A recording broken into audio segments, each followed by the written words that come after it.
ਸਤਿ ਸ਼੍ਰੀ ਅਕਾਲ। ਤੁਸੀਂ ਜੁੜੇ ਹੋਏ ਹੋ ਪੰਜਾਬੀ ਰੇਡੀਓ ਯੂਐਸਏ ਦੇ ਨਾਲ ਤੇ ਮੈਂ ਹਾਂ ਪ੍ਰਵੀਨ ਸ਼ਰਮਾ ਲੈ ਕੇ ਹਾਜ਼ਰ ਹਾਂ ਪ੍ਰੋਗਰਾਮ ਖਬਰ ਤੇ ਨਜ਼ਰ।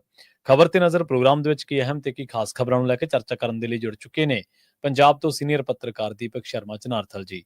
ਸ਼ਰਮਾ ਸਤਿ ਸ਼੍ਰੀ ਅਕਾਲ, ਸਵਾਗਤ ਹੈ ਜੀ ਪੰਜਾਬੀ ਰੇਡੀਓ ਯੂਐਸਏ ਤੇ। ਸਤਿ ਸ਼੍ਰੀ ਅਕਾਲ ਪ੍ਰਵੀਨ ਜੀ, ਸਾਰੇ ਦਰਸ਼ਕਾਂ ਨੂੰ ਸਰੋਤਿਆਂ ਨੂੰ ਪਿਆਰ ਭਰੀ ਸਤਿ ਸ਼੍ਰੀ ਅਕਾਲ ਜੀ। ਸਤਿ ਸ਼੍ਰੀ ਅਕਾਲ। ਪ੍ਰੋਗਰਾਮ ਦੇ ਵਿੱਚ ਅੱਗੇ ਵਧਣ ਤੋਂ ਪਹਿਲਾਂ ਧੰਨਵਾਦ ਕਰਦੇ ਚਲੀਏ ਸਪਾਂਸਰਸ ਦਾ, ਜਿਹੜੇ ਜ਼ਰੀਆ ਬਣਦੇ ਨੇ ਇਹਨਾਂ ਪ੍ਰੋਗਰਾਮਾਂ ਨੂੰ ਤੁਹਾਡੇ ਤੱਕ ਪਹੁੰਚਾਉਣ ਦੇ ਲਈ। ਖਾਲਸਾ ਇੰਸ਼ੋਰੈਂਸ ਏਜੰਸੀ ਵਾਲੇ, ਜਿਨ੍ਹਾਂ ਤੋਂ ਤੁਸੀਂ ਹਰ ਤਰੀਕੇ ਦੀ ਇੰਸ਼ੋਰੈਂਸ ਲੈ ਸਕਦੇ ਹੋ। ਇੰਸ਼ੋਰੈਂਸ ਬਾਰੇ ਪਤਾ ਕਰਨ ਲਈ ਇਹਨਾਂ ਦਾ ਨੰਬਰ ਹੈ 468-272-2500। ਇਹ 1992 ਤੋਂ ਲਗਾਤਾਰ ਇੰਸ਼ੋਰੈਂਸ ਬਿਜ਼ਨਸ ਦੇ ਵਿੱਚ ਸ਼ਾਨਦਾਰ ਸੇਵਾਵਾਂ ਦੇ ਰਹੇ ਨੇ ਤੇ ਅਮਰੀਕਾ ਭਰ ਦੇ ਵਿੱਚ ਇੰਸ਼ੋਰੈਂਸ ਕਰਦੇ ਨੇ। ਓਬਾਮਾ ਕੇਅਰ, ਮੈਡੀਕੇਅਰ ਜਾਂ ਫਿਰ ਕਵਰਡ ਕੈਲੀਫੋਰਨੀਆ ਬਾਬਤ ਪਾਲਿਸੀ ਕਰਵਾਉਣ ਦੇ ਲਈ, ਸਲਾਹ ਲੈਣ ਦੇ ਲਈ ਅੱਜ ਹੀ ਕਾਲ ਕਰੋ 468-272-2500 ਤੇ। ਟਰਕੀਅਨ ਇਮੀਗ੍ਰੇਸ਼ਨ ਲਾ ਫਰਮ ਵਾਲੇ, ਜੇ ਟਰਕੀਆਨਾ ਟੋਨੀ ਟਰਕੀਆਨਾ ਦੇ ਨਾਲ ਤੁਸੀਂ ਯੂਐਸ ਇਮੀਗ੍ਰੇਸ਼ਨ ਬਾਬਤ ਕੋਈ ਵੀ ਸਲਾਹ ਕਰਨੀ ਹੈ, ਕੋਈ ਵੀ ਸਵਾਲ ਪੁੱਛਣਾ ਤੇ ਇਹਨਾਂ ਦਾ ਨੰਬਰ ਹੈ 415-909-0503। Gurdeep Singh Birdi Clovis, Mandeep Singh, Sandeep Kaur San Jose, Jind Kaur, Anayat Kaur Bakersfield, Mahinder Singh, Mahinder Kaur Mattu Yuba City, Amrik Singh Atwal, Jarnail Singh Yuba City, Jaswinder Singh Nagra Roseville, Jarnail Singh Seattle ਤੇ ਦਰਸ਼ਨ ਸਿੰਘ ਗਿੱਲ।